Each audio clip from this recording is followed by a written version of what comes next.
Happy birthday to you. Happy birthday to you. Happy birthday, dear Srajan. Happy birthday to you. और आज एक बड़ा अच्छा सा प्यारा सा गाना गुनगुनाने का मन कर रहा है मेरा। आओ सुनाओ सृजन की तुम्हें कहानी।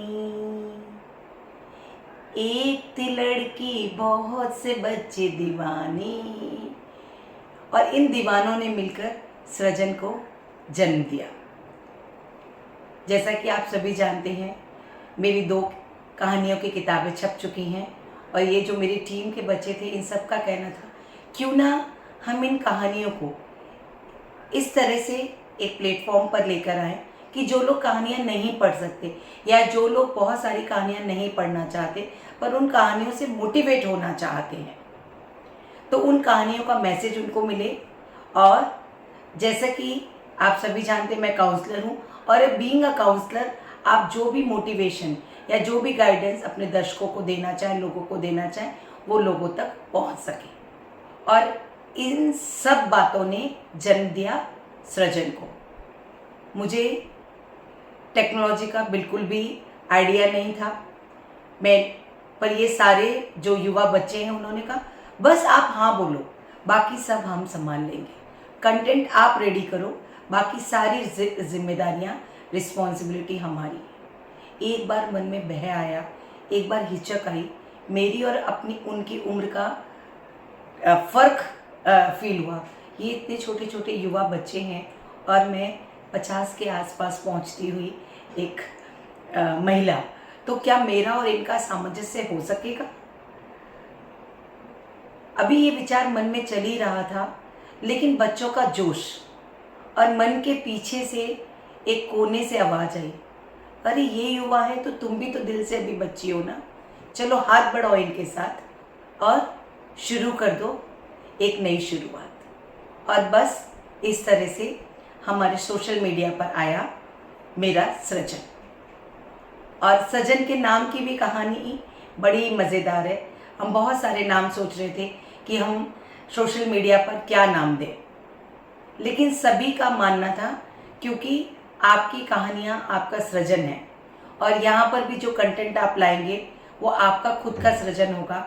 आप एज ए काउंसलर आप उसमें गाइडेंस देंगे, और एज ए राइटर आप अपनी कहानियों से लोगों को कुछ लर्निंग देंगे। तो ना इसका नाम सृजन रखा जाए, और इस तरह से जन्म हुआ आपके लाडले सृजन का 9 जनवरी 2022 को।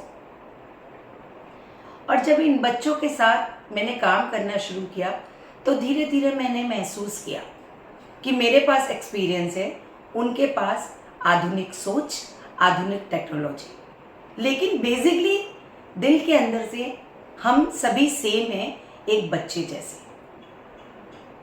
मैं उनके साथ हंसती हूँ, मुस्कुराती हूँ, कभी झगड़ती हूँ, कभी डांटती हूँ, वो भी कभी मेरे साथ हंसते हैं, मुस्कुराते हैं, मुझे सुझाव देते हैं।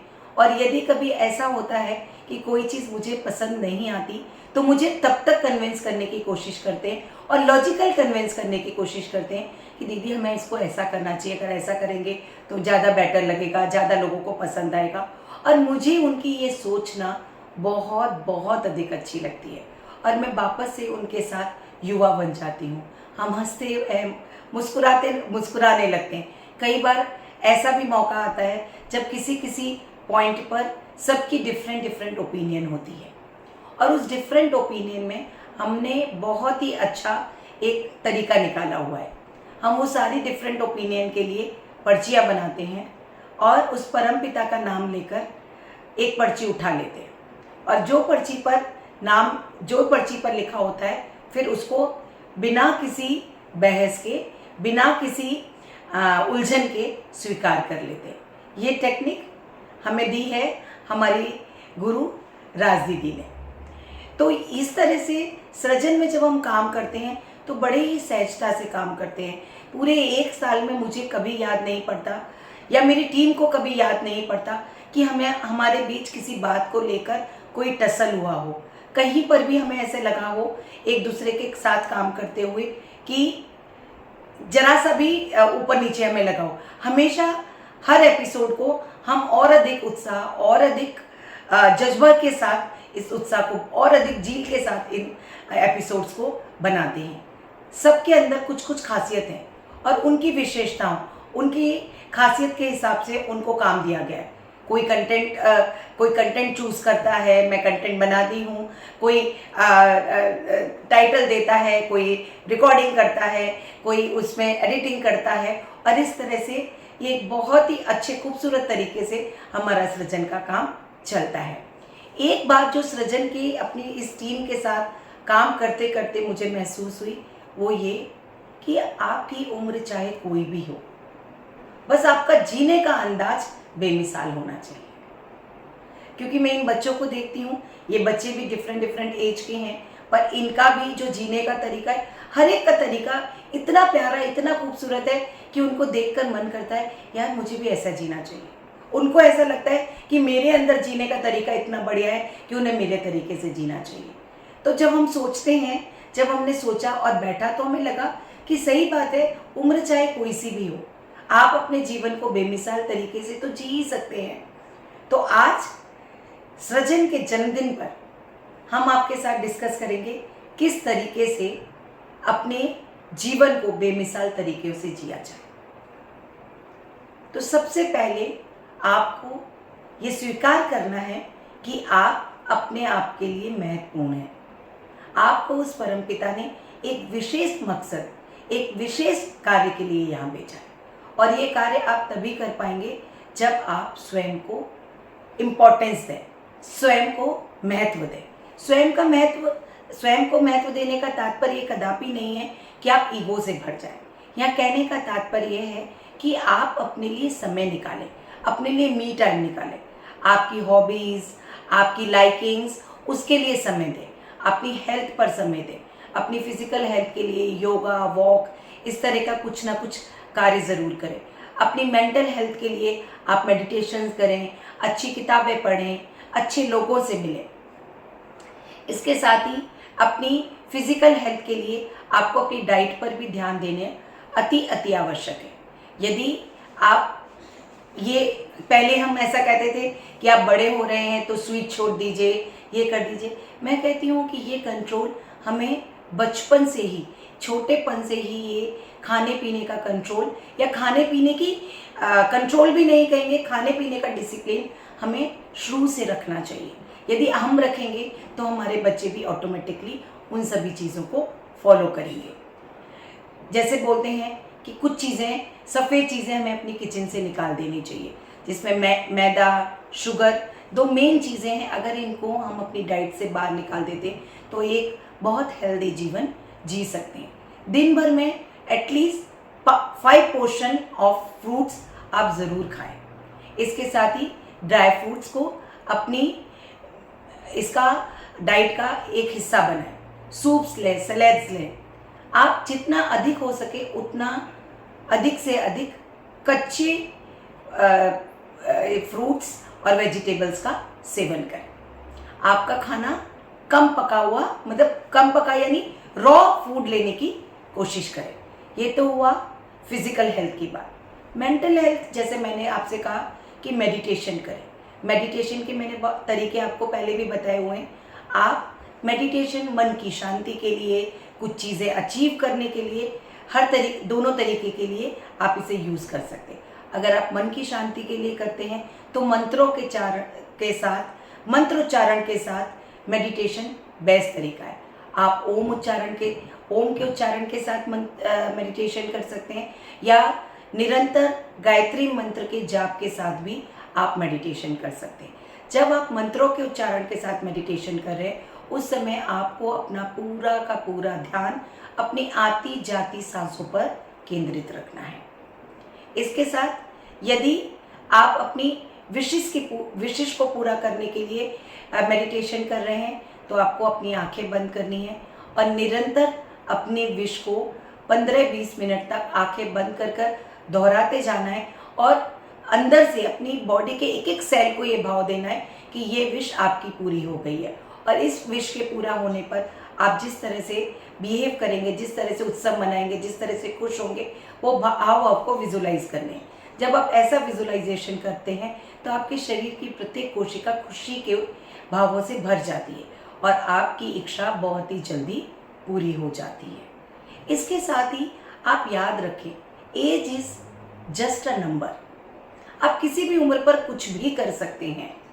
मैंने 50 साल की उम्र पर अपना लेखन का कैरियर शुरू किया और उस परम पिता की ऐसी कृपा रही कि एक के बाद एक पुस्तकें आती गईं। दो पुस्तकें प्रकाशित हो चुकी हैं और 2 और पुस्तकों पर काम चल रहा है। क्योंकि जैसा आपने सुना होगा, अगर एक बार आप किसी चीज़ को पाने की कोशिश करते हैं तो पूरी कायनात आपको उस चीज़ को प्राप्त करने के लिए आपके पीछे लग जाती है। तो बस आप किसी भी उम्र पर कुछ भी कर सकते हैं। आप अपनी एक हॉबी डेवलप करें, आपको जो करना अच्छा लगता है वो चुनें। ऐसा कदापि ना सोचें कि इस उम्र पर मुझसे होगा क्या। हमेशा उन लोगों को देखें जिन्होंने एक सर्टेन एज के बाद कुछ हासिल किया है। और जैसे कि KFC का जो MD है, उन्होंने 75 ईयर्स की एज पर अपना KFC रेस्टोरेंट शुरू किया था और आज सभी जानते हैं KFC कहाँ पर है। बड़े बड़े उद्योगपति आज भी, रतन टाटा आज इतनी बड़ी 90 प्लस की एज है उनकी, लेकिन आज भी अगर कोई उनसे नए वेंचर की बात करता है तो वो 24 साल के रतन टाटा की तरह एकदम उत्साह से भरकर उस बात को सुनते हैं। मेरे खुद के पापा ही इज़ 80, पर वो आज भी नई चीज़ों को सीखने के लिए तैयार रहते हैं, नई चीज़ों का एक्सपेरिमेंट करने के लिए तैयार रहते हैं और नए बिजनेस आइडियाज़, नई चीज़ों पर कार्य करते हैं। इसके साथ ही एक बहुत ही अच्छी बात जो मैंने सृजन टीम के साथ महसूस की, वो ये कि जब आप यंग बच्चों के साथ रहते हैं तो आप अंदर से यंग फील करते हैं और अंदर से आप फिजिकली मेंटली दोनों तरह से आप यंग फील करते हैं। आपके पास नए आइडियाज़ आते हैं। मुझे बहुत सारे लोग बोलते हैं आपके पास बहुत सारे आइडियाज़ होते हैं, लेकिन ये आइडियाज़ मुझे कहीं ना कहीं लगता है, कहीं ना कहीं की जगह मैं ये कहूँ कि डेफिनेटली मुझे ये लगता है कि ये मेरी जो यंग टीम है, इससे बातचीत करके मुझे बहुत सारे आइडियाज़ आते हैं। यंग लोग एक उत्साह से भरे होते हैं। मैं अपनी टीम के साथ कोई भी चीज़ डिस्कस करती हूँ, चलिए फटाफट से हम इसके ऊपर काम शुरू करते हैं, और फटाफट मिनटों में उसके ऊपर काम शुरू हो जाता है और मिनटों में वो सारी चीज़ें बनकर हमारे सामने तैयार हो जाती हैं। इस संदर्भ में आपको याद दिलाना चाहूँगी, मेरी बुक प्रतीक्षित का 3रा संस्करण आया। जब 3रा संस्करण की तैयारी हो रही थी तो मेरी टीम के कई सारे बच्चे बहुत अच्छी कविताएं लिखते हैं। तो मेरे मन में बहुत समय से एक ख्याल था कि साहित्य में एक ऐसा प्रयोग किया जाए कि जिस विषय पर कहानियाँ हैं उस विषय पर कविताएं हों। ये चीज़ मैंने मेरी टीम के साथ डिस्कस की और मैंने मेरी टीम से कहा, मैं चाहती हूँ कि आप सभी लोग प्रतीक्षित की जो कहानियाँ हैं उन विषयों पर कविताएं भी लिखें। 1-2 तो बहुत फटाफट तैयार हो गए। कुछ एक लोगों का कहना था हमने कभी भी कविताएं नहीं लिखी हैं, पर सिर्फ 8 दिन का समय था। उनको कहा गया नहीं लिखी हैं तो आप अब लिखो। सबने एक दूसरे को मोटिवेट किया और यकीन मानेंगे, और जिन लोगों ने प्रतीक्षित पढ़ी है जिसमें कविताएं हैं उनको मालूम है कि वो कविताएं आला दर्जे की कविताएं हैं। ऐसा लगता ही नहीं कि ये कविताएं उन बच्चों की है, 18, 20, 22 साल के बच्चों की हैं, और ऐसे बच्चों की है जिन्होंने पहले कभी कविताएं नहीं लिखी। इतनी खूबसूरत, इतनी भावात्मक, इतनी सुंदर कविताएं उन्होंने लिखी हैं। यहाँ मैं कहना यही चाहती हूँ कि हमेशा अपने आप को मोटिवेट रखें, चाहे आपकी उम्र 40 की हो, 20 की हो, 60 की हो या 80 की हो।